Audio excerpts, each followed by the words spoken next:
Hello everyone. इस video के अंदर हम डिस्कस करेंगे इंग्लिश सब्जेक्ट के बारे में। सबसे पहले इंग्लिश सब्जेक्ट का हम देखेंगे सिलेबस, ओके। और सिलेबस को देखेंगे हम कि जो सिलेबस है वो किस तरीके से है। देखिए, जो इंग्लिश सब्जेक्ट है ये आपके 4th पेपर के अंदर है और इसका जो वेटेज है ये काफ़ी हाई है। इसका वेटेज जो है वो कितना है, तो इंग्लिश का जो वेटेज है वो 80 मार्क्स है। देखिए, ये आपका जो आरपीएससी का सिलेबस है उसी का स्क्रीनशॉट है और इंग्लिश जो सब्जेक्ट है इसका वेटेज जो है वो काफ़ी ज़्यादा है। 80 मार्क्स इसका वेटेज है और ये जो सब्जेक्ट है जैसा कि मैंने आपको बताया 4th पेपर के अंदर हिंदी के बाद जो सेकंड पार्ट है वो आपका इंग्लिश है। तो देखिए, सबसे पहले कोई भी टॉपिक पढ़ने से पहले हम सिलेबस जो है एक बार उसको देखते हैं, उसको समझते हैं कि आपका जो सिलेबस है वो क्या है। तो आपका जो इंग्लिश का सिलेबस है वो 3 पार्ट्स के अंदर डिवाइडेड है, 3 भागों में बटा हुआ है। पहला पार्ट जो है आपका पार्ट ए, वो क्या है, वो है ग्रामर, जिसमें आपसे ग्रामर जो है इससे रिलेटेड आपसे क्वेश्चंस जो है वो पूछे जाएंगे। और ये जो ग्रामर के जो टॉपिक्स हैं ये सिर्फ आपको ग्रामर से संबंधित जो क्वेश्चंस हैं जिनमें आपको एरर, जो गलतियां हैं, त्रुटियां फाइंड आउट करने के लिए, त्रुटियां ढूंढने के लिए बोला जाएगा और सेंटेंस को रीराइट दोबारा लिखने के लिए बोला जाएगा, या आर्टिकल से संबंधित एरर वाले सेंटेंस आपको ठीक करने होंगे। उसमें तो ये ग्रामर आपको हेल्प करेगी ही, साथ में ये जो आपका पार्ट बी है कॉम्प्रिहेंशन, ट्रांसलेशन एंड प्रेसी राइटिंग, इसके अंदर भी आपको ग्रामर की समझ होना बहुत ज़रूरी है। क्योंकि अगर आपको अनसीन पैसेज है उसका मतलब समझना है और उसमें से प्रश्नों के उत्तर जो है वो ढूंढ करके लिखने हैं तो भी आपको ग्रामर का नॉलेज होना ज़रूरी है। या आपको जो 5 सेंटेंसेस आपके पेपर के अंदर दिए जाएंगे हिंदी में जिन्हें आपको इंग्लिश में ट्रांसलेट करना है, तो वो ट्रांसलेशन अगर आपको करना है तो भी आपको ग्रामर जो है उस पर अच्छी कमांड होना ज़रूरी है। प्रेसी राइटिंग अगर आपको करनी है तो उसके लिए भी आपको ग्रामर जो है उसकी ज़रूरत पड़ेगी। तो सबसे पहले हम देखते हैं, पार्ट ए तो आपका ग्रामर हो गया और पार्ट बी जो है वो कौन सा है, वो है कॉम्प्रिहेंशन, ट्रांसलेशन एंड प्रेसी राइटिंग। तो ये जो पार्ट बी है इसका वेटेज कितना है, इसका वेटेज आपका है 30 मार्क्स का, ठीक है। 30 नंबर का इसका वेटेज है। इससे जो 3 क्वेश्चन आपको पूछे जाएंगे, मतलब एक तो आपसे कॉम्प्रिहेंशन पूछा जाएगा जिसमें आपको एक पैसेज दिया जाएगा, उसमें से आपको प्रश्न पूछे जाएंगे, उन प्रश्नों का उत्तर आपको देना होगा। एक तो वहां से आपसे 5 सवाल पूछे जाएंगे, फिर आपको 5 सेंटेंसेस दिए जाएंगे जिनको आपको हिंदी से इंग्लिश में ट्रांसलेट करना होगा, और तीसरा यहाँ से पूछा जाएगा प्रेसी राइटिंग। तो ये तीनों जो टॉपिक्स हैं ये मिलाकर के 30 मार्क्स के अंदर आपसे प्रश्न के रूप में पूछे जाएंगे। फिर उसके बाद आपका पार्ट सी है। तो पार्ट सी जो आपके इंग्लिश के सिलेबस के अंदर है वहां पर आपसे क्या पूछा जाएगा, वहां पर आपसे कंपोजिशन जो है वो पूछा जाएगा और लेटर राइटिंग इसके अंदर आएगी। तो इसमें आपको क्या करना होगा, तो एक तो इससे आपसे पूछा जाएगा पैराग्राफ, तो 200 वर्ड्स का आपसे पैराग्राफ पूछा जाएगा। यहाँ पर आपको 3 ऑप्शंस दिए जाएंगे, उनमें से किसी एक ऑप्शन के ऊपर आपको पैराग्राफ लिखना होगा और वो 10 मार्क्स का होगा। इसके बाद एक थीम आपको दी जाएगी, कोई भी एक फ्रेज, एक लोकोक्ति या कहावत आपको दी जाएगी, उसके लिए आपको कहा जाएगा कि आपको उसका विस्तार करना है लगभग 150 शब्दों के अंदर, तो वो भी 10 नंबर का आपसे पूछा जाएगा। और तीसरा जो प्रश्न यहाँ पार्ट सी से आएगा वो होगा लेटर राइटिंग। तो लेटर राइटिंग के साथ विकल्प में आपको रिपोर्ट राइटिंग भी प्रश्न में दिया जाएगा। तो दोनों में से आप एक प्रश्न अटेम्प्ट करेंगे और वो 10 नंबर का होगा। तो इस तरीके से ये वाला सेक्शन जो है पार्ट सी, जो भाग सी है, ये भी कितने मार्क्स का हो गया, ये भी 30 नंबर का हो गया। तो पार्ट सी 30 नंबर का, जिसमें पैराग्राफ राइटिंग है, इलाबोरेशन है और रिपोर्ट राइटिंग है। पार्ट बी है आपका जिसमें कॉम्प्रिहेंशन होगा, अनसीन पैसेज का 5 प्रश्न पूछे जाएंगे, ट्रांसलेशन करवाया जाएगा हिंदी से इंग्लिश 5 वाक्यों का, और प्रेसी यहाँ पर आपको लिखनी होगी, ठीक है। तो ये तो आपका पूरा 60 नंबर का सेक्शन है। ऊपर वाला जो आपका 20 नंबर का सेक्शन है वेटेज में, वो ये जो आपका पार्ट ए है ये पार्ट बी और सी की तुलना में कम मार्क्स का है, लेकिन इसकी समझ बहुत ज़रूरी है क्योंकि आप पार्ट बी और सी को अच्छे से तभी कर पाएंगे जब आपको ग्रामर जो है वो बहुत अच्छे से आती होगी, ठीक है। अब देखिए, पार्ट ए जो है ग्रामर एंड यूसेज, इसके अंदर ये जो 20 नंबर का सेगमेंट है इसमें आपको कौन कौन से टॉपिक्स जो हैं वो पढ़ने होंगे। तो देखिए, एक तो आपसे क्वेश्चन जो है सबसे पहले शुरुआत में जो क्वेश्चंस आएंगे वो कौन से होंगे, वहां पर आपको 10 सेंटेंसेस दिए जाएंगे जिनमें आर्टिकल्स और डिटर्मिनर्स से संबंधित क्या होंगी, गलतियां होंगी उनको आपको करेक्ट करके लिखना होगा। तो ये 10 सेंटेंस आपसे पूछे जाएंगे, ठीक है। इसके बाद प्रीपोजिशंस का नॉलेज होना चाहिए आपको। Tense and sequences of tenses आपको पढ़ना होगा। Modals, voice, active and passive, narration, direct and indirect, synonyms and antonyms आपसे पूछे जाएंगे, ठीक है। फ्रेजल वर्ब्स एंड ईडियम से संबंधित आपसे प्रश्न पूछा जाएगा और वन वर्ड सब्स्टिट्यूशन भी आपसे पूछा जाएगा। इसके अलावा वर्ड्स ऑफन कंफ्यूज्ड और मिसयूज्ड, इसका ज्ञान भी आपको होना जरूरी है। तो ये जो आपका सिलेबस है इसको आप बहुत अच्छे से समझ पाएंगे। अभी मैं आपको जो मेंस हुआ था 2019 वाला उसका पेपर दिखाऊंगी, तो उस पेपर को देखने के बाद आपको और अच्छे से क्लियर होगा कि ये जो सिलेबस है इससे किस प्रकार से प्रश्न जो है वो पूछे जाते हैं, ठीक है। तो टॉपिक स्टार्ट करने से पहले ये समझना बहुत जरूरी है आपके लिए। तो देखिए, ये आपका जो पेपर 4th है उसकी 2nd यूनिट है। फर्स्ट जो पूरी यूनिट है वो तो हो गई हिंदी की, और 2nd यूनिट जो है वो किसकी है, वो है जनरल इंग्लिश की। और आप वेटेज देख सकते हैं 80 नंबर का है, ठीक है, 80 नंबर का है। इसमें भी सेक्शंस है जैसे आपके सिलेबस में थे। ये देखिए यहाँ पर हमने सेक्शंस देखे थे, पार्ट A, B, C, बिल्कुल उसी तरीके से सेक्शंस बने हुए हैं और इन सेक्शंस के अकॉर्डिंग ही इसमें मार्क्स दे रखे हैं, जो अंक हैं वो दे रखे हैं। तो पहला सेक्शन तो आपका है 20 मार्क्स का, 20 अंकों का है। तो देखिए इसमें किस तरह के प्रश्न आते हैं। आइडेंटिफाई द एरर, आपको क्या पहचानना है, त्रुटि को पहचानना है। And re right the correct form of the following sentences, और नीचे दिए हुए जो वाक्य हैं उनको करेक्ट करके सही करके आपको लिखना है। तो ऐसे टोटल 10 सेंटेंसेस जो है वो आपसे पूछे जाएंगे क्वेश्चन नंबर 1 से लेकर के 10 तक। पहले प्रश्न से लेकर 10वें प्रश्न तक इस तरीके के वाक्य आपको दिए जाएंगे और ये 10 नंबर का होगा, ठीक है। कितने मार्क्स का होगा, 10 नंबर का। मतलब हर एक सेंटेंस, करेक्ट सेंटेंस के लिए आपको कितने मार्क्स मिलेंगे, 1 नंबर आपको वहां पर मिलेगा, 1 अंक आपको मिलेगा। तो ये सबसे पहला प्रश्न जो है इस तरीके का पूछा गया था, identify the error and rewrite the correct form of the following sentences. अब हम आगे चलते हैं। तो इस तरीके के 10 सेंटेंसेस जो है आपसे पूछे गए हैं। उसके बाद देखिए दूसरा जो यहाँ पर प्रश्न बनता है उन 10 सेंटेंसेस के बाद, वो क्या होता है, choose the word similar in meaning. तो आपको यहाँ पर क्या दिए गए हैं, 2 वर्ड्स जो है वो दिए गए हैं और आपको कहा गया है कि उनसे मिलते जुलते अर्थ वाले शब्द जो है वो आप लिखिए, ठीक है। या यहाँ पर क्या पूछा गया है, ये जो शब्द दिए हुए हैं इन सेम मीनिंग वाले दूसरे शब्द जो है आपको लिखने हैं। जैसे यहाँ पे परसीव लिखा हुआ है, अंडरस्टैंड लिखा हुआ है, तो इनसे मिलता सेम मीनिंग वाले, या हमें परसीव या अंडरस्टैंड ही लिखना है तो हम और क्या शब्द जो है उनको प्रयोग कर सकते हैं। आप हिंदी में कह सकते हैं पर्यायवाची, आपको यहाँ पर लिखने हैं, ठीक है। और ये कितने मार्क्स के अंदर पूछा गया है, 2 नंबर का प्रश्न है ये, ठीक है।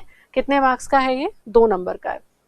अब देखिए, अब ये जो आपका C यहाँ पर क्वेश्चन है, इसमें आपसे क्या पूछा गया है, choose the word opposite in meaning, ठीक है। आपको क्या ढूंढना है, ऑपोजिट मीनिंग का, ठीक है। बिल्कुल आपको जो हम कहते हैं ऑपोजिट होता है वो यहाँ पर इन वर्ड्स का लिखना है। तो यहाँ पर आपसे पूछा गया है इम्पोलाइट, रूरल या अर्बेन, इनका जो ऑपोजिट है वो क्या है, वो आपको लिखना है। और ये 2 नंबर का प्रश्न है। कितने मार्क्स का है ये, 2 नंबर का प्रश्न ये है, ठीक है। अभी हम पार्ट A में ही है, जो सेक्शन देखा था हमने 20 नंबर का पार्ट A। अब देखिए उसके बाद और क्या प्रश्न यहाँ से बनते हैं, rewrite choosing the appropriate expression to form a meaningful sentence, ठीक है।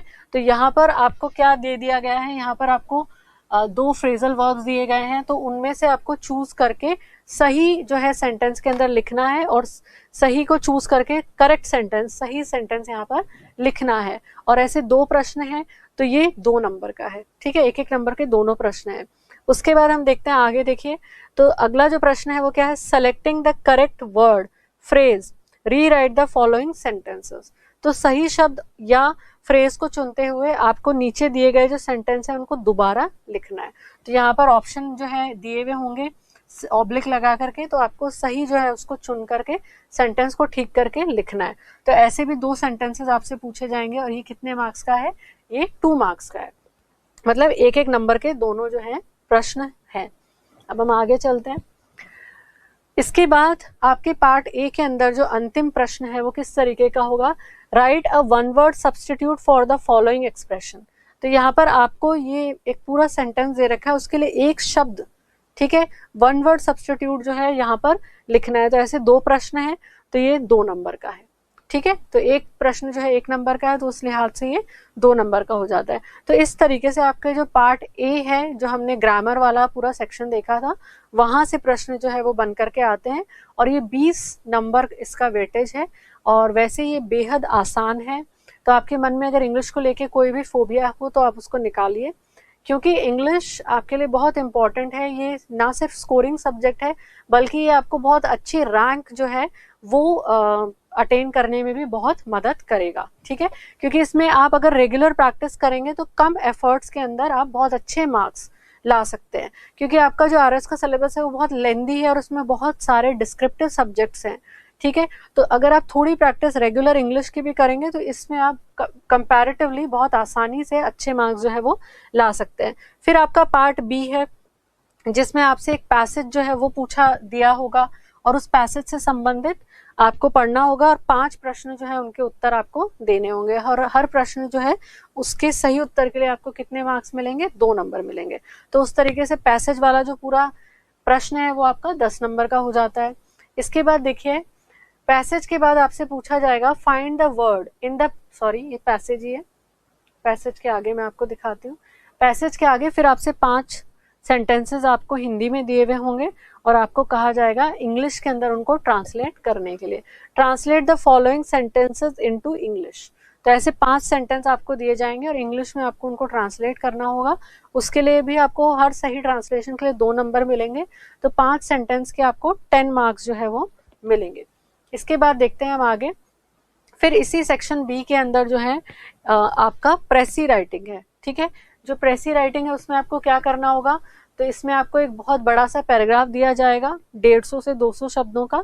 उसको आपको छोटा करके उसका अर्थ समझ करके उसकी जितने वर्ड्स का वो है उससे 1/3 वर्ड्स के अंदर आपको क्या करना होगा, उसको एक्सप्लेन करना होगा। और वो करने के लिए भी आपको कितने मार्क्स मिलेंगे, 10 मार्क्स मिलेंगे, ठीक है। तो ये आपका सेक्शन बी हो गया। अब हम आगे चलते हैं। अब सेक्शन बी के बाद हम देखते हैं आगे।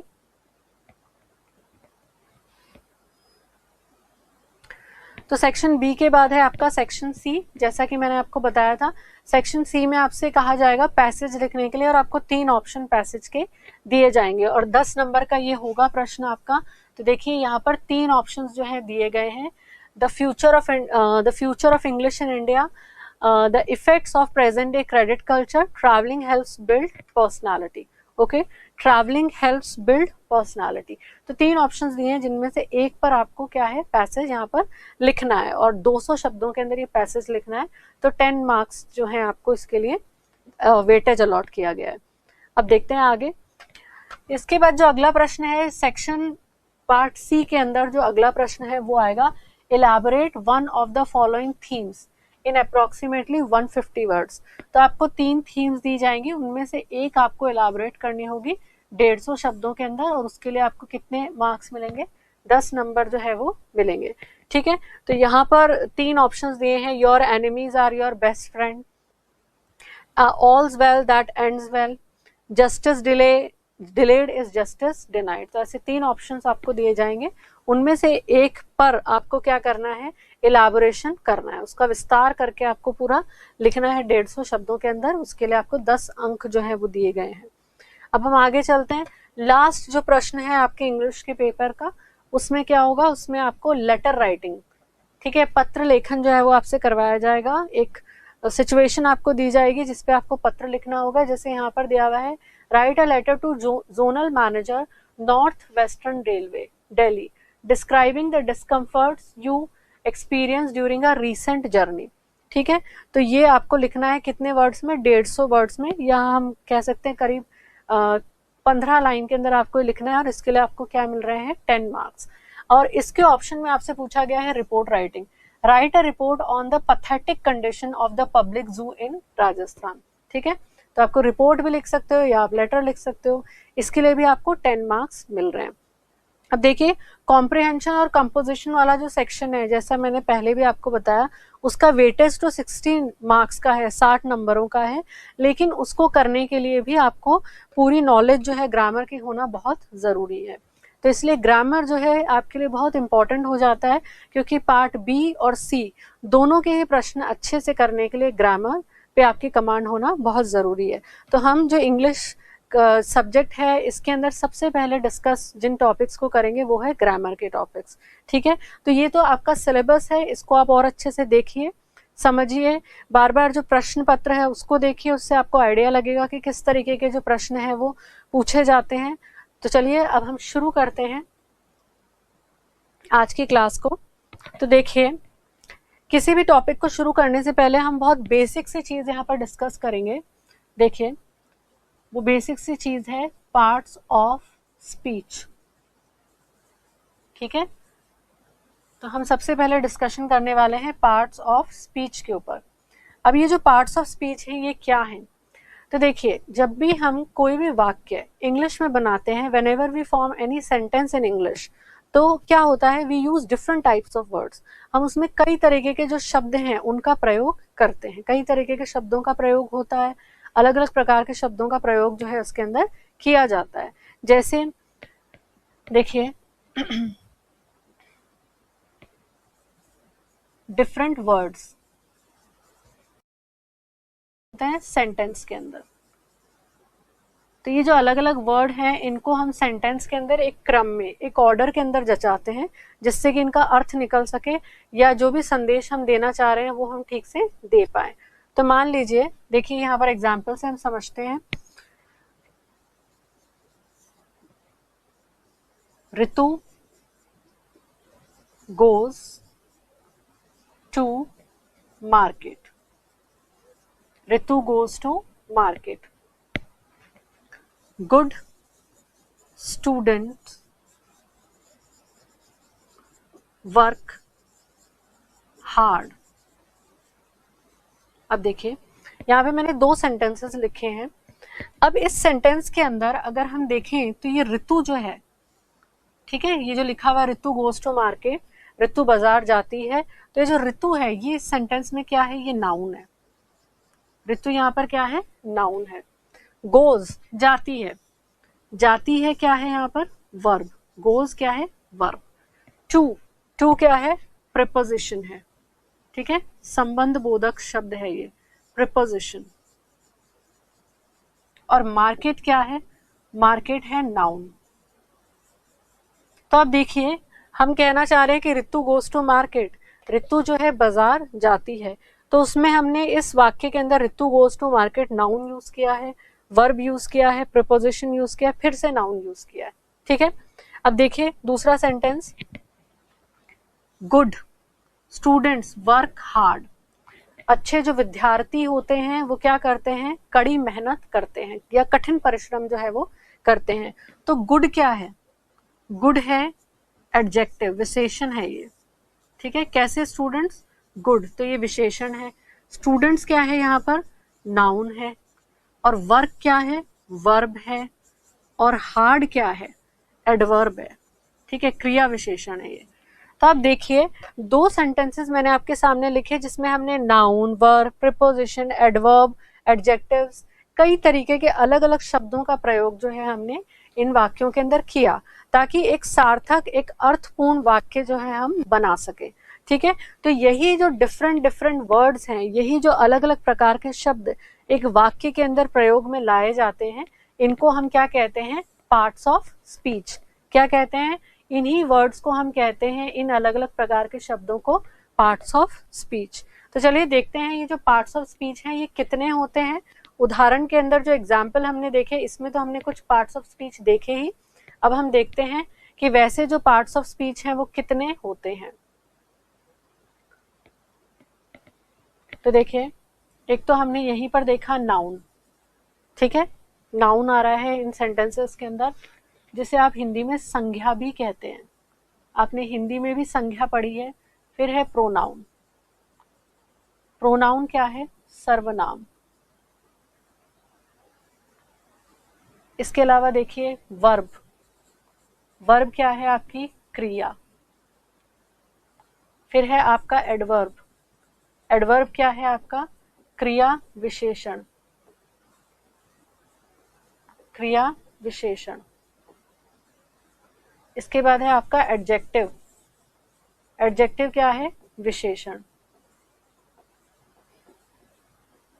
ठीक है, विशेषण हो गया। इसके बाद देखिए आपका है प्रीपोजिशन, जो इसके अंदर भी हमने काम में लिया है। ये क्या है? संबंध बोधक शब्द। ठीक है,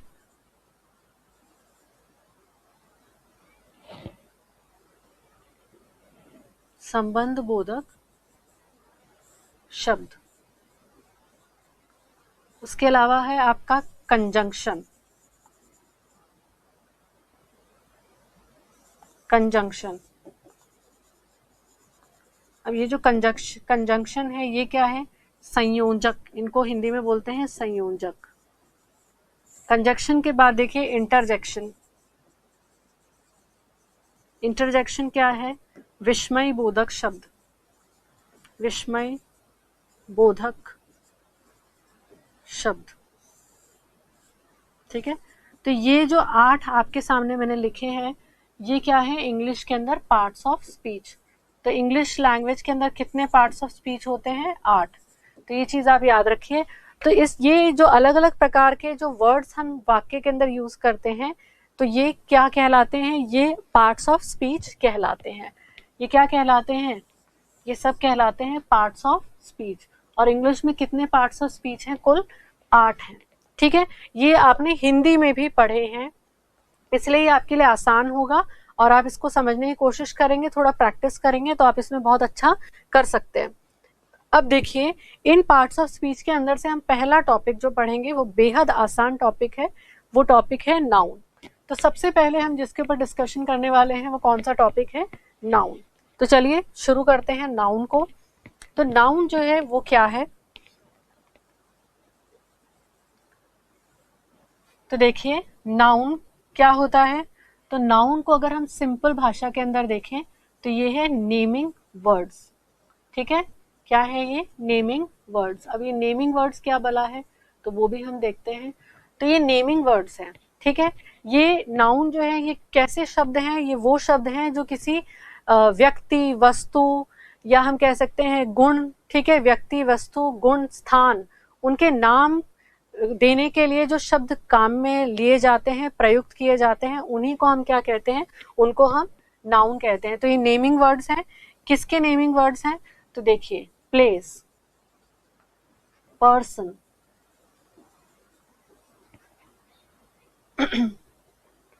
थिंग और क्वालिटी। ठीक है, तो ये नेमिंग वर्ड्स है। किसका नेमिंग वर्ड्स है ये? स्थान, व्यक्ति या फिर वस्तु या गुण। ठीक है, तो मैंने क्या लिखा है? ये नेमिंग वर्ड्स हैं। किसके नेमिंग वर्ड्स हैं? स्थान, व्यक्ति, वस्तु या गुण के। तो देखिए आपने स्कूल के समय में भी हिंदी में पढ़ा होगा संज्ञा के बारे में। नाउन जो है वो क्या होती है? हिंदी में संज्ञा होती है। कि संज्ञा क्या है?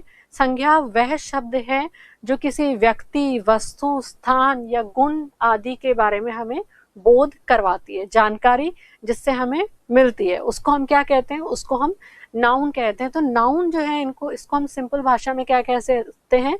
नेमिंग वर्ड्स कह सकते हैं। जैसे मान लीजिए मेरे हाथ में एक चीज है, ठीक है, जिससे मैं लिख रही हूँ, सफेद से कलर का है, लिखने के काम आता है, पर इसका एक नाम है। इसका एक नाम क्या है? इसका नाम है पेन। ठीक है, और पेन क्या है? अपने आप में एक नाउन है, क्योंकि इस वस्तु को नाम जो हमने दिया है वो क्या है? पेन। और जो ये नाम है ये क्या कहलाएगा? नाउन कहलाएगा। ठीक है, इसी तरीके से उदाहरण के रूप में आप समझिए, जैसे जो बच्चे, या हम कह सकते हैं जो बच्चे स्प्रिंग बोर्ड में पढ़ने आते हैं वो क्या कहलाते हैं? वो कहलाते हैं स्टूडेंट्स। क्या कहलाते हैं? स्टूडेंट्स। जो बच्चे स्प्रिंग बोर्ड में पढ़ने आते हैं उनका एक नाम है, उनके लिए हम एक कॉमन एक जनरल वर्ड, एक आम शब्द हम क्या इस्तेमाल करते हैं, वो है स्टूडेंट्स। तो स्टूडेंट्स भी क्या है, उन बच्चों का नाम है जो स्प्रिंग बोर्ड में पढ़ने के लिए आते हैं, या किसी स्कूल में पढ़ने के लिए जाते हैं, या किसी कॉलेज के अंदर पढ़ने के लिए जाते हैं। ठीक है, उसी तरीके से वह व्यक्ति जो आपको पढ़ाने आते हैं, उनके लिए एक जनरल शब्द है, उनको आप एक नाम देंगे, वो क्या है, टीचर। टीचर, तो टीचर भी क्या है, अपने आप में एक नाउन है। उसी तरीके से आप देखिए वह व्यक्ति, ठीक है, आपकी फैमिली के अंदर, आपके परिवार में वह व्यक्ति जिसने आपको जन्म दिया है और बचपन से आपका पालन पोषण किया है और आपकी सारी ज़रूरतों का ध्यान रखा है, तो वह व्यक्ति एक लेडी है, पर उस रिलेशन को, उस संबंध को जो उस लेडी का आपके साथ है, आप एक नाम देंगे, वह नाम क्या होगा, मदर, या बड़ी बहन भी हो सकती है, लेकिन यहाँ पे मैंने कहा जिसने आपको जन्म दिया है, तो वो कौन होगी, मदर। तो मदर भी क्या है, एक नाम है, तो ये नाउन है। ठीक है, इसी तरीके से यह यंत्र जिससे हम एक दूसरे को संदेश देते हैं, ठीक है, एक नंबर डायल करके हम क्या करते हैं, मैसेज भेजते हैं, इसका एक नाम है, इसका नाम क्या है, मोबाइल। तो ये मोबाइल शब्द जो है, ये क्या है, नाउन है। तो अब आप, मुझे लगता है ये चीज समझ गए होंगे कि वह शब्द जो किसी चीज को नाम देने के लिए काम में लिया जाता हो, उसको हम क्या कहते हैं, सिंपल भाषा में नाउन। क्या कहते हैं, नाउन। ठीक है, तो नाउन जो है, इसके डेफिनेशन अगर हम देखें तो इसकी डेफिनेशन क्या होगी, noun is the name of person, place, thing, quality. ठीक है, तो नाउन क्या है, नाम है। किसका नाम है, किसी पर्सन का नाम हो सकता है, किसी प्लेस का नाम हो सकता है, किसी वस्तु का नाम हो सकता है, थिंग का, या किसी गुण का नाम नाउन हो सकता है। आप जितने भी बच्चों ने स्प्रिंग बोर्ड में एडमिशन लिया है, आप कहाँ जाते हैं क्लास अटेंड करने के लिए, तो स्थान का नाम है स्प्रिंग बोर्ड कोचिंग। ठीक है, आपके राज्य की राजधानी क्या है, तो उस स्थान का नाम है जयपुर। तो इस तरीके से जितने भी नाम हैं या कॉमन वर्ड्स जो हम नाम के तौर पे किसी चीज के लिए यूज करते हैं, वो क्या कहलाते हैं, नाउन। जैसे जिस यंत्र से ये रिकॉर्डिंग हो रही है, जो मैं आपको पढ़ा रही हूँ, उसको कहते हैं कैमरा। तो कैमरा भी क्या है, एक नाउन है। तो आई होप ये चीज आपको समझ में आ गई होगी। Noun is the name of person, place, thing और क्वालिटी। ठीक है, अब देखिए और थोड़े से एग्जाम्पल्स हैं, हम इसको समझने की कोशिश करते हैं।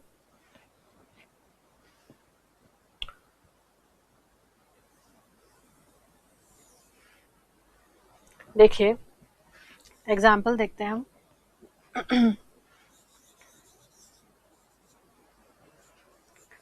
Ritu is my student. ठीक है, Jaipur is the capital of Rajasthan. ठीक है, gold is a precious metal। ठीक है, अब देखिए सेंटेंस के अंदर, अब ये जो सेंटेंस है, इसमें मैंने लिखा है ऋतु। ऋतु क्या है, एक लड़की का नाम है। क्या है ये, नाम है। ठीक है, और ये क्या हो जाएगा, नाउन। ऋतु क्या है, एक लड़की का नाम है, और नाम है, तो ये क्या हो जाएगा, नाउन। फिर हमने क्या किया, ऋतु इज माई स्टूडेंट, ऋतु मेरी विद्यार्थी है, स्टूडेंट है। तो स्टूडेंट भी क्या है, नाम है। किसका नाम है, जो मुझसे पढ़ने आती है। ठीक है, उस लड़की को मैं क्या कह रही हूँ, स्टूडेंट कह रही हूँ, तो ये भी क्या है, नाउन है।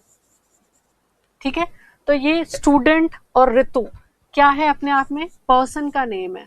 ठीक है, name of a person, name of a person.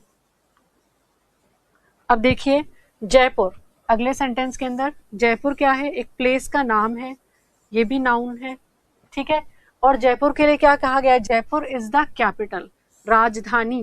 राजधानी क्या है, कैपिटल क्या है, वह स्थान जहां से सरकार जो है, सारा जो राज्य है उसका संचालन करती है या सारे राज्य का प्रशासन जो है वो चलाती है, वो स्थान क्या कहलाता है? कैपिटल।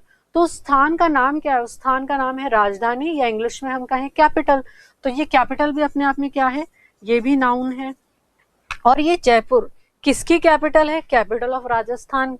तो ये राजस्थान भी अपने आप में क्या है? ये भी नाउन है। तो ये सभी जो नाउन है ये क्या है? Name of a place, name of a place. तो एक स्थान का नाम है ये, ठीक है। अब देखिए गोल्ड, गोल्ड क्या है? एक मेटल है, ठीक है।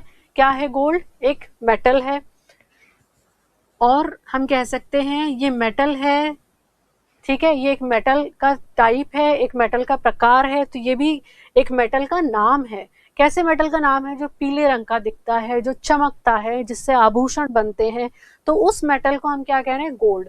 तो ये एक मेटल का नाम है, ठीक है। तो ये भी नाउन है। अब इसके बाद देखिए यहाँ पर लिखा हुआ है कि गोल्ड जो है, gold is a precious metal, gold जो है कीमती धातु है। तो मेटल भी अपने आप में क्या है? किसी तरीके के एक पदार्थ का नाम है, ठीक है।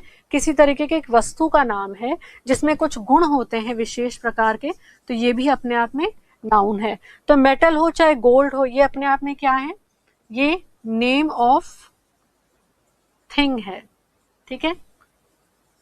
नेम ऑफ ऑब्जेक्ट है ये। Is that clear? तो आपको इन एग्जाम्पल से समझ में आया होगा, ये बहुत बेसिक सी चीज है। नाउन क्या है? किसी पर्सन, प्लेस, थिंग या क्वालिटी का नाम, ठीक है। अब ये जो नाउन है इसके बारे में हम और देखते हैं आगे। अब ये जो नाउन है इसका किसी वाक्य के अंदर सब्जेक्ट और ऑब्जेक्ट के रूप में भी प्रयोग किया जा सकता है। तो मैंने आपसे क्या कहा? नाउन का प्रयोग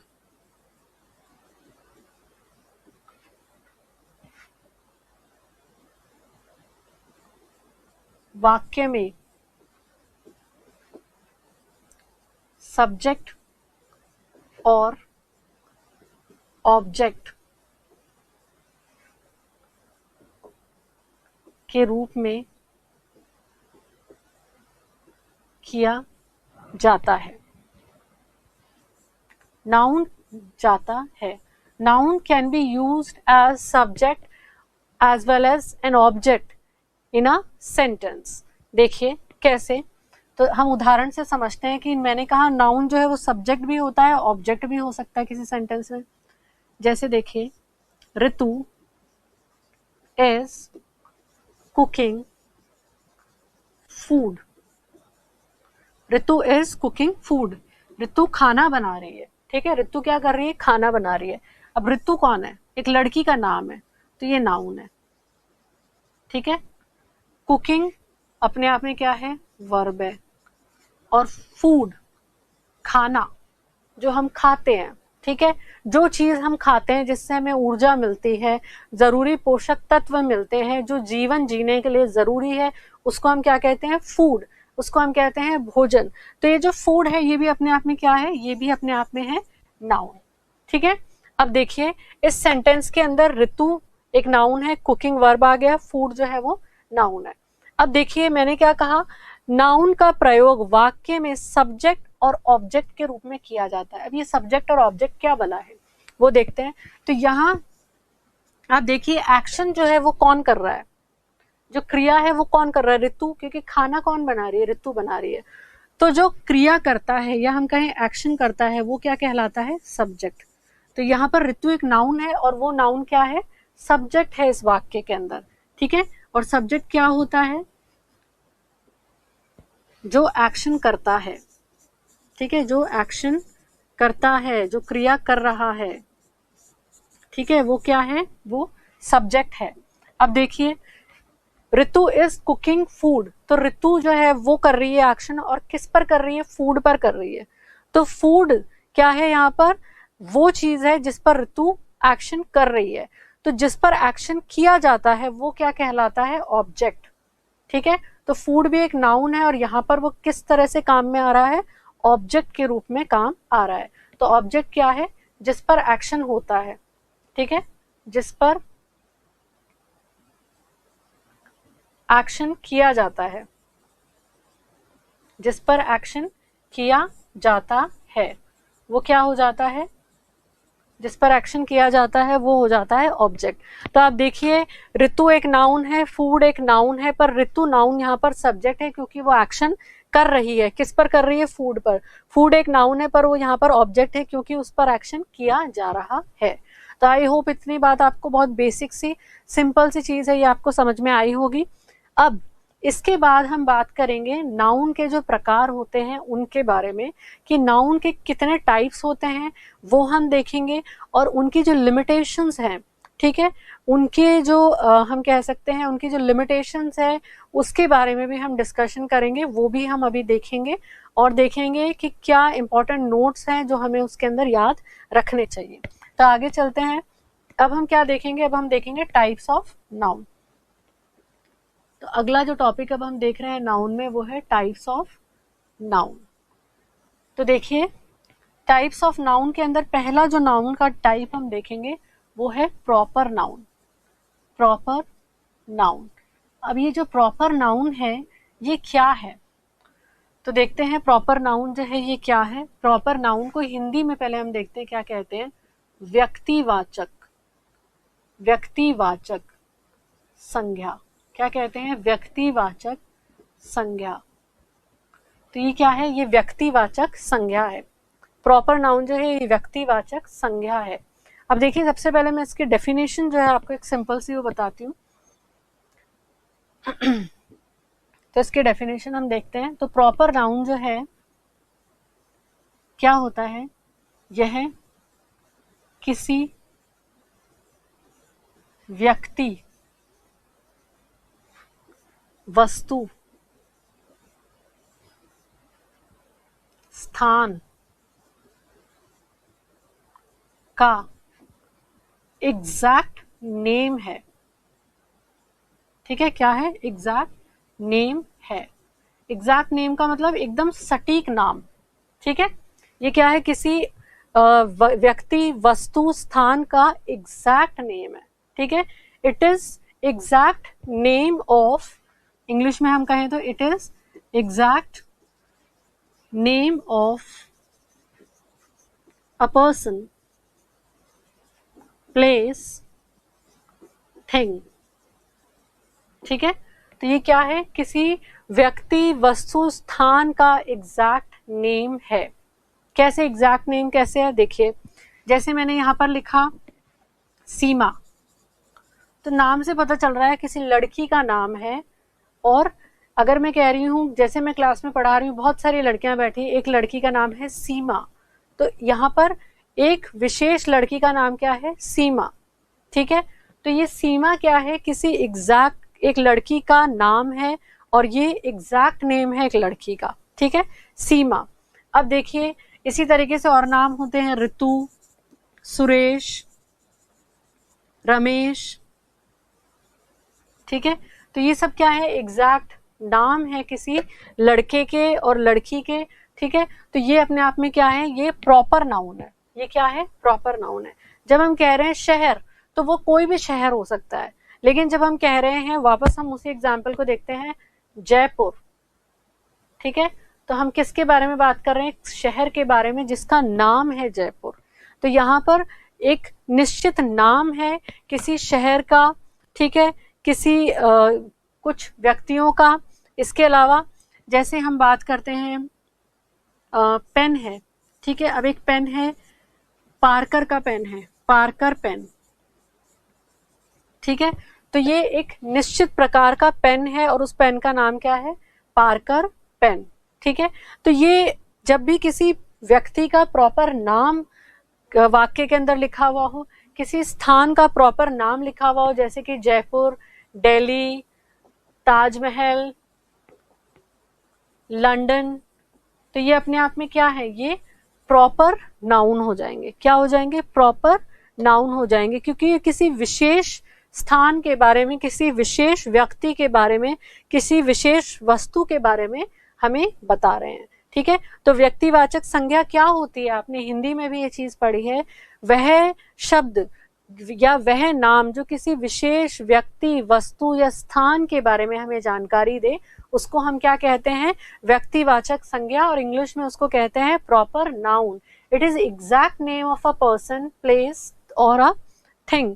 सो यू हैव टू रिमेंबर, जब किसी विशेष व्यक्ति का, वस्तु का नाम आ जाए तो उसको हम क्या कहते हैं? उसको हम कहते हैं प्रॉपर नाउन. ठीक है, जैसे कोई पर्टिकुलर फोन है, अभी फोन जो है ये एक कॉमन शब्द हम यूज कर रहे हैं, लेकिन मान लीजिए ये कोई पर्टिकुलर आईफोन है या ये वन प्लस है, तो ये एक पर्टिकुलर फोन का नाम यहाँ पर आ गया है, तो ये क्या हो जाएगा? ये प्रॉपर नाउन हो जाएगा. ठीक है, तो जहां पर भी नाम आ जाए, नाउन तो है ही ये सब, शहर भी नाउन है, लड़की, लड़का, ये भी नाउन है, पर जब इनके प्रॉपर एग्जैक्ट सटीक नाम आ जाए इनके साथ, तो ये क्या बन जाएंगे? ये प्रॉपर नाउन बन जाएंगे. अब इन प्रॉपर नाउन्स की कुछ लिमिटेशन है, तो वो हम देखते हैं. तो देखिए, हम सबसे पहले देखते हैं नोट नंबर 1. Note number 1. तो नोट नंबर 1 क्या है? तो नोट नंबर 1 ये है, प्रॉपर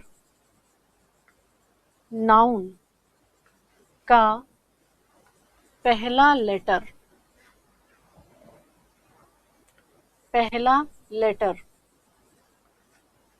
कैपिटल होता है. ठीक है, प्रॉपर नाउन का पहला जो लेटर है वो हमेशा क्या होता है?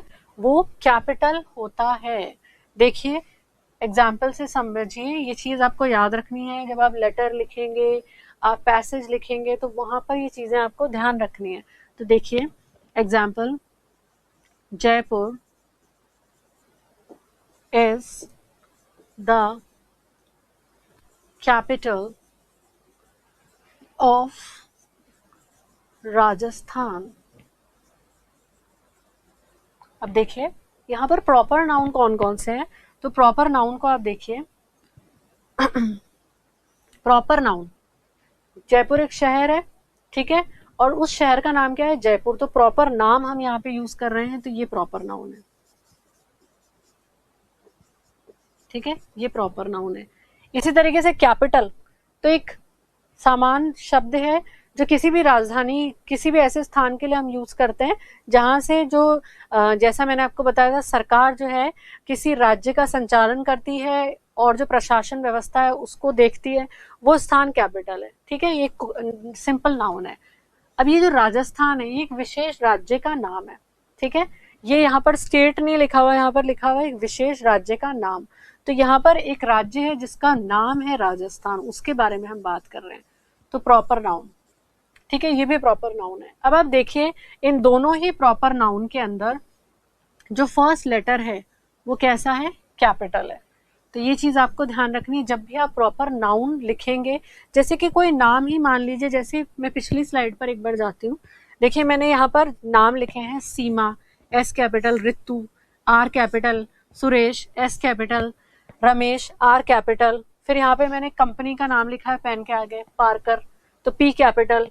जयपुर में जे कैपिटल, दिल्ली में डी कैपिटल, ताजमहल में टी कैपिटल, लंदन के अंदर एल कैपिटल. तो जब भी आप प्रॉपर नाउन लिख रहे हैं तो उसका जो पहला लेटर है वो क्या होगा? वो हमेशा कैपिटल होगा. वो हमेशा क्या होगा? कैपिटल होगा. तो ये चीज आपको ध्यान रखनी है. जब आप कॉम्प्रिहेंशन वाला पार्ट करेंगे एग्जाम के अंदर, या आप कंपोजिशन वाला पार्ट कर रहे हैं, तो आपको ये चीज जो है ये ध्यान रखनी है. इसके अलावा देखते हैं अब हम. देखिए नोट नंबर 2.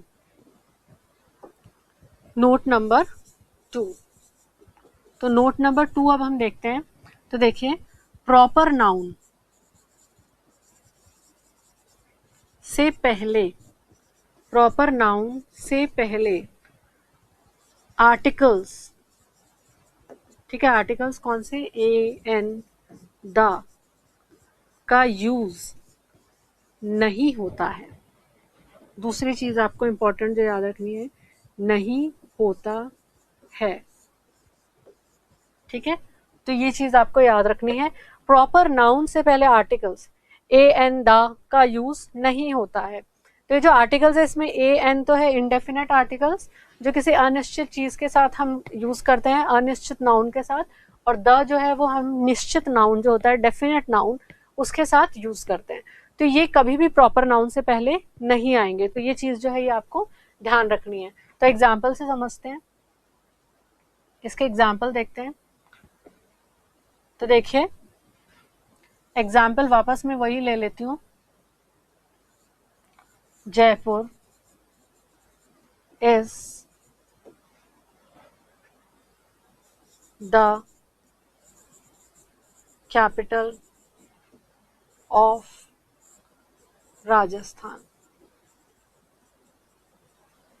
अब आप देखिए सेंटेंस के अंदर जयपुर प्रॉपर नाउन है, ठीक है,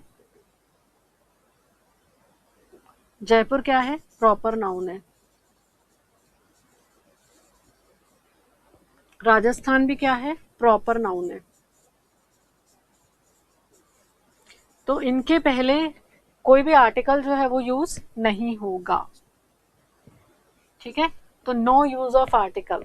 इसी तरीके से आप देखिए हम एक और एग्जाम्पल यहां पर लेते हैं। जैसे मैंने लिखा a Ritu is my student, a Ritu is my student.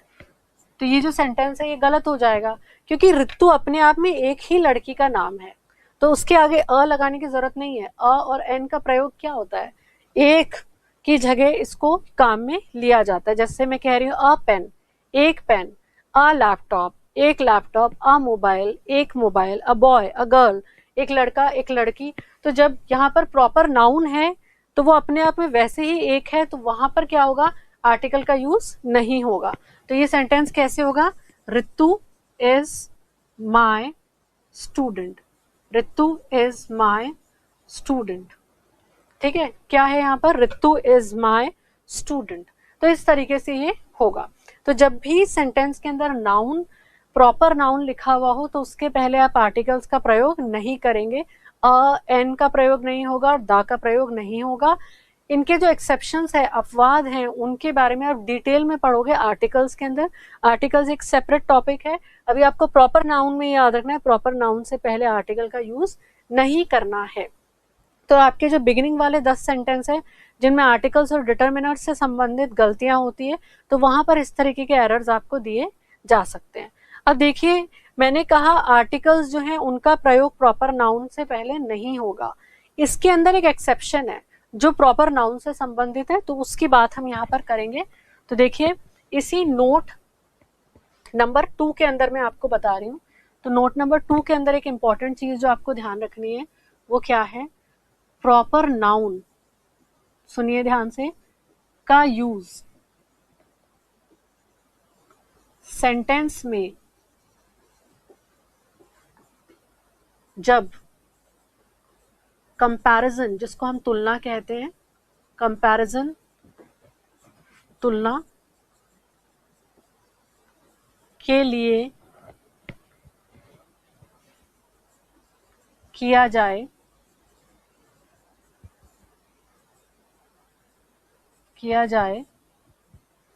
तब प्रॉपर नाउन से पहले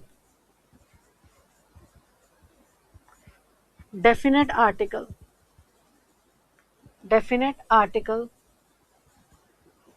द का प्रयोग होगा, द का प्रयोग होगा।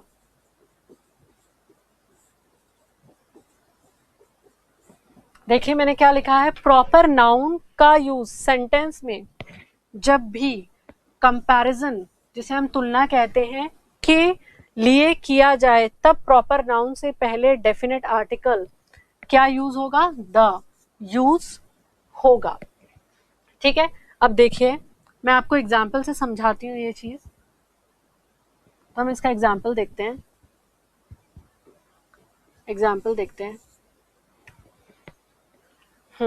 देखिए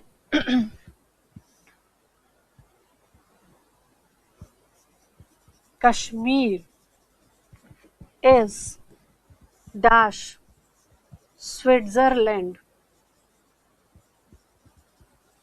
ऑफ डैश इंडिया। मैंने एक सेंटेंस लिखा है यहाँ पर, dash Ahmedabad, Ahmedabad is dash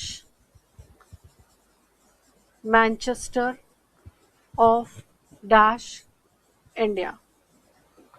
अब देखिए मैं एक और सेंटेंस लिखती हूँ यहाँ पर, Kalidas is dash Shakespeare of dash India. अब देखिए इस सेंटेंस को हम देखते हैं।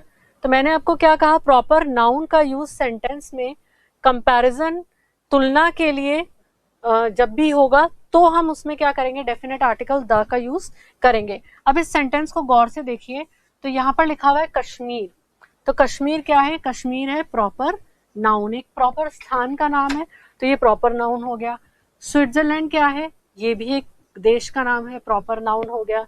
और भारत क्या है, ये भी एक देश का नाम है, तो ये प्रॉपर नाउन हो गया। तो यहाँ पर अब हमको बताना है आर्टिकल कहाँ कहाँ यूज होगा। तो कश्मीर इज स्विट्जरलैंड, ठीक है, यहाँ पर क्या कहा गया है, कश्मीर जो है स्विट्जरलैंड है भारत का, मतलब स्विट्जरलैंड बहुत खूबसूरत देश है। तो कश्मीर की तुलना किससे की गई है, स्विट्जरलैंड से। कि कोई स्विट्जरलैंड के बारे में जानता हो, दूसरे देश के दो व्यक्ति बात कर रहे हो, कह रहे हैं कि कश्मीर जाया जा सकता है क्या इंडिया में, तो दूसरा व्यक्ति कहता है कश्मीर जो है स्विट्जरलैंड है इंडिया का, तो उससे वह व्यक्ति समझ जाएगा जिससे वो कह रहा है कि स्विट्जरलैंड एक बहुत खूबसूरत कश्मीर स्विट्जरलैंड की तरह एक बहुत खूबसूरत जगह है, स्थान है। तो यहाँ पर स्विट्जरलैंड जो कि एक प्रॉपर नाउन है, तुलना के लिए काम में आ रहा है। किसके लिए काम में आ रहा है, कंपैरिजन के लिए। मैं यहाँ पर सी लिख रही हूँ, ये कंपैरिजन के लिए काम में आ रहा है, ठीक है। तो यहाँ पर कश्मीर प्रॉपर नाउन है। तो मैंने आपको कहा था प्रॉपर नाउन से पहले डेफिनेट आर्टिकल या आर्टिकल जो है वो यूज नहीं होंगे, तो यहाँ पर भी नहीं होगा। पर यहाँ ये तुलना के लिए काम आ रहा है, तो यहाँ पर आएगा द, क्या आएगा, द। अब देखिए इंडिया जो है ये भी प्रॉपर नाउन है, इसके पहले भी किसी भी तरीके का आर्टिकल जो है वो यूज नहीं होगा। तो वाक्य क्या बनेगा, Kashmir is the Switzerland of India, ठीक है।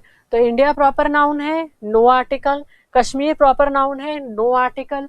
स्विट्जरलैंड प्रॉपर नाउन है, पर कंपैरिजन के लिए काम में आ रहा है, तो हमने वहां पर क्या लगाया है, आर्टिकल द, ठीक है। अब देखते हैं दूसरा सेंटेंस। देखिए अहमदाबाद क्या है, प्रॉपर नाउन है, अहमदाबाद क्या है, प्रॉपर नाउन है। मैनचेस्टर क्या है, एक स्थान का नाम है, ये भी प्रॉपर नाउन है, शहर है। इंडिया क्या है, देश का नाम है, प्रॉपर नाउन है, ठीक है। तो पहले वाला जो वाक्य है वैसा ही ये वाक्य है। तो देखिए अहमदाबाद प्रॉपर नाउन है। मैंने आपसे कहा था यहाँ पर कोई आर्टिकल जो है प्रॉपर नाउन के पहले यूज नहीं होगा, पर ये जो मैनचेस्टर है इस वाक्य के अंदर, ये अहमदाबाद की तुलना करने के काम में आ रहा है। जैसे मैनचेस्टर जो है उसमें कपड़ों का जो उद्योग है वो काफी विश्व विख्यात है, उसी तरीके से भारत के अंदर जो अहमदाबाद है वहां पर कपड़ों की बहुत सारी मीलें हैं, कपड़ों का उद्योग जो है वहां का बहुत बड़ा है। तो उसकी तुलना मैनचेस्टर से की गई है कि भारत में मैनचेस्टर जैसा उद्योग जो है कपड़ों का वो कहीं पर है, तो वो अहमदाबाद में है। तो ये प्रॉपर नाउन होते हुए भी कंपैरिजन के लिए काम में आया है, तो मैं इसके पहले क्या लगा दूंगी, द, ठीक है। अब ये इंडिया है, तो इंडिया प्रॉपर नाउन है पर किसी कंपैरिजन के लिए काम में नहीं आ रहा है, तो इसके आगे हम नो आर्टिकल्स, कोई आर्टिकल जो है वो यूज नहीं करेंगे। अब देखिए तीसरा sentence, Kalidas is Shakespeare of India. तो शेक्सपियर क्या थे, एक बहुत फेमस ड्रामेटिस्ट थे, पूरी दुनिया में फेमस थे, ठीक है। तो उनसे तुलना किसकी की जा रही है, कालिदास की जा रही है। तो कालिदास जो है उसके बारे में क्या बताया जा रहा है कि वो भारत के शेक्सपियर थे। तो यहाँ पर ये शेक्सपियर प्रॉपर नाउन है, ठीक है, कालिदास प्रॉपर नाउन है, और इंडिया एक देश का नाम है, तो ये भी प्रॉपर नाउन है, ठीक है। पर सिर्फ तुलना के लिए कौन सा नाउन काम में आ रहा है, प्रॉपर नाउन, वो है शेक्सपियर। तो इसके आगे तो हम लगाएंगे द, और बाकी जगह नो आर्टिकल, जीरो आर्टिकल। तो आई होप ये चीज आपको अच्छे से समझ में आई है, ठीक है। अब देखिए इसके बाद हम बात करेंगे एक और रूल की, लिमिटेशन के आर्टिकल की, जो आपको ध्यान रखना है। तो वो हो जाएगा हमारा नोट नंबर 3, ठीक है, नोट नंबर 3।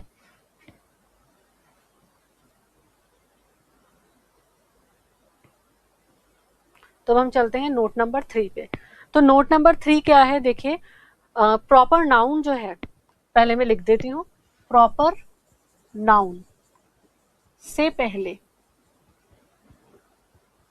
प्रॉपर नाउन से पहले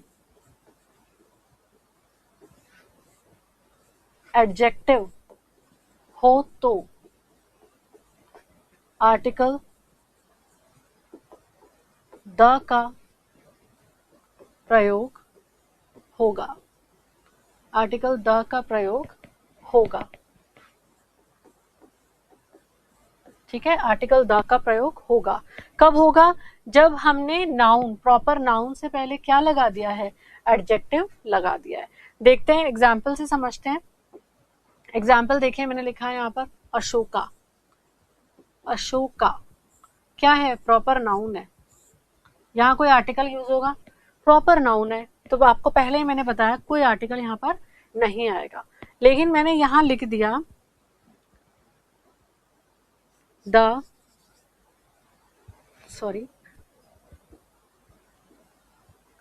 ग्रेट अशोका। तो अशोका जो है ये प्रॉपर नाउन है, एक व्यक्ति का नाम था, एक शासक हुआ करता था, और उसके आगे मैंने क्या लगाया, ग्रेट, महान। कैसा था वो, महान था, तो एक एडजेक्टिव आ गया है। तो इसके पहले क्या आ जाएगा, इसके पहले आ जाएगा द। ठीक है, तो जब भी एडजेक्टिव आएगा प्रॉपर नाउन से पहले, तो हम क्या लगाएंगे, डेफिनेट आर्टिकल द लगाएंगे। ठीक है, और अच्छा एग्जाम्पल देखते हैं। चलिए, अशोका से बढ़िया एग्जाम्पल, वैसे ही मैंने द ग्रेट बोल दिया था तो आपको पता चल ही गया होगा, इसलिए मैं आपको एक और एग्जाम्पल बताती हूँ इसका। तो देखिए, अमेरिका, मैंने क्या लिखा, अमेरिका। अब अमेरिका जो है, अगर आपसे पूछा जाए इसके पहले कोई आर्टिकल आएगा, तो अमेरिका अपने आप में क्या है, ये प्रॉपर नाउन है। कैसा नाउन है, प्रॉपर नाउन है, तो अमेरिका के पहले कोई आर्टिकल नहीं आएगा। लेकिन अगर आपके सामने लिखा हुआ हो यूनाइटेड स्टेट्स ऑफ अमेरिका, ठीक है, हमने क्या लिखा, संयुक्त राष्ट्र। अमेरिका से पहले क्या लगा दिया हमने, एडजेक्टिव लगा दिया, यूनाइटेड स्टेट्स, क्या लगा दिया, एडजेक्टिव लगा दिया। तो अब यहां पर क्या आएगा, द, क्या आएगा, the United states of America. जबकि आप सिर्फ अमेरिका लिख रहे हैं वाक्य के अंदर, तो आप द का प्रयोग करेंगे, लेकिन यूनाइटेड स्टेट्स अगर अमेरिका से पहले लगा हुआ है तो आप लगाएंगे द। और अच्छा एग्जाम्पल देखिए, आपके सामने लिखा हुआ है इंडिया, तो इंडिया के आगे आर्टिकल आएगा, बिल्कुल नहीं आएगा, क्योंकि ये प्रॉपर नाउन है, तो यहां पर कोई आर्टिकल नहीं आएगा। पर अगर आपके सामने लिखा हुआ है Republic of India, Republic of India, क्या लिखा हुआ है, रिपब्लिक ऑफ इंडिया, तो ये इंडिया तो अपने आप में प्रॉपर नाउन है, एक विशेष देश का नाम है। रिपब्लिक क्या है, रिपब्लिक है, इसके आगे एडजेक्टिव, गणतंत्र। कैसा देश, गणतंत्र है, गणराज्य। ठीक है, तो कैसा, गणराज्य, भारत गणराज्य हिंदी में तो होगा, और यहाँ पर क्या है, रिपब्लिक, तो ये क्या है, एडजेक्टिव है, भारत के पहले आ गया है, प्रॉपर नाउन के पहले आ गया है, तो यहाँ पर हो जाएगा द रिपब्लिक ऑफ इंडिया। तो ये चीज जो है ये आपको ध्यान रखनी है कि जब भी एडजेक्टिव्स जो हैं वो प्रॉपर नाउन से पहले आएंगे तो आप क्या करेंगे, तो फिर आप लगाएंगे डेफिनेट आर्टिकल द। ठीक है, बाकी हम डिस्कस करेंगे नेक्स्ट वीडियो के अंदर। Thank you so much.